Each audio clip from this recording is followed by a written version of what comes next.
வணக்கம். நம்ம எல்லாருமே வாழ்க்கையில ஏதாவது ஒரு சமயத்துல பேசாம ஒரு டீ கடைய வச்சுட்டு செட்டில் ஆயிடலாம் அப்படின்னு யோசிச்சிருப்போம். அந்த மாதிரி யோசிக்காதவங்க ரொம்ப கம்மி பேர் தான் இருப்பாங்க. நம்ம மட்டும் தனியா டீ கடையில டீ குடிச்சிட்டு இருக்கும்போதோ, இல்ல ஃப்ரெண்ட்ஸோட குடிச்சுக்கிட்டு இருக்கும்போதோ, எவ்வளோ டீ விக்குது, ஸ்நாக்ஸு, பிஸ்கெட்ஸு, சமோசா, பப்ஸு இந்த மாதிரி ஐட்டம்லாம் எவ்வளோ விக்குது அப்படின்னு அப்சர்வ் பண்ணியிருப்போம். நம்ம அந்த டீ கடை அண்ணா கிட்ட கூட போயிட்டு, ஒரு நாளைக்கு எவ்வளோ வியாபாரம் நடக்குது அப்படிங்கிற மாதிரியெல்லாம் பேச்சு குடுத்துருப்போம். பட் டீ குடிச்சு முடிச்சுட்டு 10 மினிட்ஸ்ல அதுக்கு முன்னாடி என்ன வேலை பார்த்துக்கிட்டு இருந்தோமோ, அத பார்க்கறதுக்கு நம்ம போயிருவோம். பட் இன்னைக்கு கதையில ஒரு சின்ன ட்விஸ்ட்டு. நம்ம அந்த டீ கடைய ஆக்சுவலி வைக்கணும் அப்படின்னா, என்ன பண்ணுவோம்? அப்படிங்கிறத ஒரு தாட் எக்ஸ்பெரிமெண்ட்டா பார்ப்போம். வாங்க வீடியோக்குள்ள போலாம். சரி, டீ கடை வைக்கிறதுக்கு ஃபர்ஸ்ட்டு நமக்கு என்ன வேணும்? ஒரு கடை வேணும். சரி, அந்த கடைய போய் நம்ம எங்க ரெண்ட் எடுக்கிறது? நமக்கு புடிச்ச ஏதாவது ஒரு இடத்துல ரெண்ட் எடுத்து டீ கடைய வச்சிரலாமா? நமக்கு புடிச்ச இடத்துல வந்து டீ கடைய வச்சு டீ போட்டு குடிக்கணும் அப்படின்னா, நம்ம வீட்டு கிச்சன்லயே டீ போட்டு குடிக்கலாம் இல்லையா? நமக்கு டீ கடை பிசினஸ். ஸோ நம்ம டீ கடைக்கு நிறைய பேர் வரணும், நிறைய வாங்கி சாப்பிடணும். அப்பதான் நமக்கு பிசினஸ் நிறையா வரும். இதுதான் நம்மளோட கோல். ஸோ நிறைய பேர் நம்ம டீ கடைக்கு வந்து டீ குடிக்கணும் அப்படின்னா, நம்ம எந்த இடத்துல டீ கடை வைக்கணும்? யூசுவலா மக்கள் கூட்டம் கூட்டமா நிறைய வர இடத்துல வைக்கணும். அது எந்த இடம்? ஒரு பஸ் ஸ்டாண்டா இருக்கலாம், ஒரு மெயின் ரோடா இருக்கலாம், ஒரு ஊரோட கடத்தெருவா இருக்கலாம், ஒரு சினிமா தியேட்டர் வெளியில, ஒரு ஸ்கூல், காலேஜ், யூனிவர்சிட்டி பில்டிங்கோட வெளியில, ஐடி பார்க்கோட வெளியில, இந்த மாதிரி எக்கச்சக்கமான இடங்கள் இருக்கு. சரி, மக்கள் கூட்டம் கூட்டமா வர எக்கச்சக்கமான இடம் இருக்கே, இதுல எந்த இடத்த சூஸ் பண்ணி நம்ம கடை வைக்கிறது அப்படிங்கிற கேள்விக்கு நம்ம என்ன பதில் சொல்லுவோம்? அந்த கேள்விக்கு பதில் சொல்றதுக்கு நம்ம இன்னும் சில டேட்டா பாயிண்ட்ஸை அனலைஸ் பண்ணணும். நம்மளால எவ்வளோ இன்வெஸ்ட் பண்ண முடியும்? ஒரு கடைக்கு அட்வான்ஸ் ஆர் ரெண்ட் எவ்வளோ கொடுக்க முடியும்? இந்த இடங்கள்ல நம்ம இன்வெஸ்ட் பண்ண முடியிற அமௌண்ட்டுக்கு எந்த இடத்துல கடை கிடைக்கும்? அந்த கடைக்கு நம்மளால வந்து ரா மெட்டீரியல்ஸ், ஒரு பால், டீ தூள், ஸ்நாக்ஸ் இதெல்லாம் ஈஸியா சோர்ஸ் பண்ண முடியுமா? அங்க நமக்கு ஈஸியா வேலைக்கு ஆள் கிடைப்பாங்களா? நம்ம வீட்டிலேருந்து அந்த கடைக்கு ஈஸியா போயிட்டு வர முடியுமா? கடைய பார்த்துக்க முடியுமா?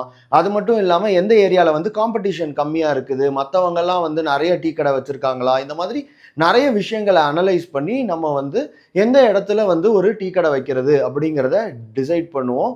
இதுதான் வந்து டேட்டா அனலிட்டிக்ஸ். என்னது இவ்வளோதான் டேட்டா அனலிட்டிக்ஸா அப்படின்னு கேட்காதீங்க. இன்னும் நிறைய இருக்கு, நான் சொல்றேன்.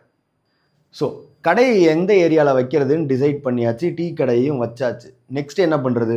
டீ கடையில் பொருளை விற்கணும். என்ன பொருள் விற்கிறது? இவ்வளோ நேரம் டீ கடையை பற்றி தானே பேசிக்கிட்டு இருந்தோம், டீ தானே விற்கணும் அப்படின்னு கேட்குறீங்களா? எஸ்.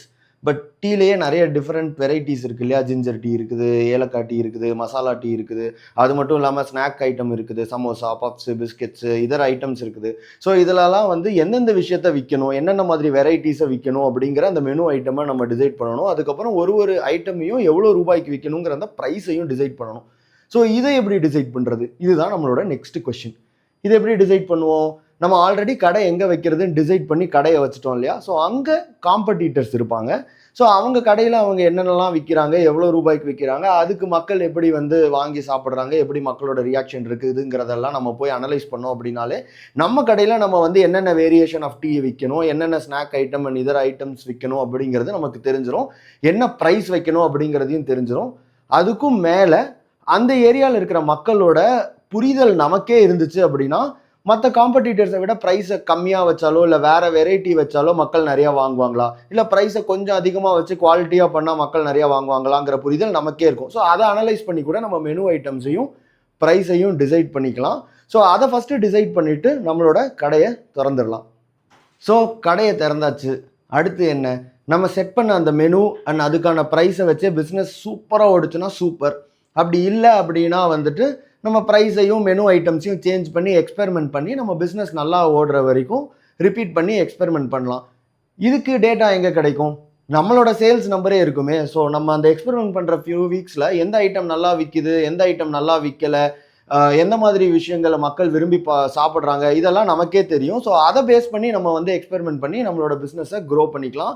இதுவும் டேட்டா அனலிட்டிக்ஸ் தான். ஸோ ஃபஸ்ட்டு கடை திறக்கிறதுக்கு முன்னாடி காம்படிட்டர்ஸை பார்த்து மக்களோட மைண்ட் செட்டை அனலைஸ் பண்ணி நம்ம வந்து மெனு ஐட்டம்ஸையும் ப்ரைஸையும் டிசைட் பண்ணதும் டேட்டா அனலிட்டிக்ஸ் தான். அதுக்கப்புறம் எக்ஸ்பெரிமெண்ட் பண்ணும்போது நம்ம கடையோட சேல்ஸ் நம்பர்ஸை பார்த்தே நம்ம வந்து அந்த எக்ஸ்பெரிமெண்டேஷனை சேஞ்ச் பண்ணி கடைசியாக பிஸ்னஸை பிக்கப் பண்ணதும் டேட்டா அனலிட்டிக்ஸ் தான். சரி, மெனு ப்ரைஸ் எல்லாம் ஃபிக்ஸ் ஆகிடுச்சு, பிஸ்னஸ் சூப்பராக போக ஆரம்பிச்சிருச்சு. நெக்ஸ்ட்டு ரிவ்யூஸ் வருமே. பாசிட்டிவும் வரும், நெகட்டிவும் வரும்.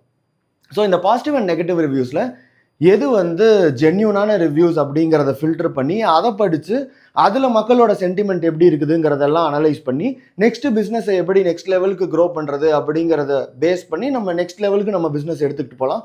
இதுவும் டேட்டா அனலிட்டிக்ஸ் தான்.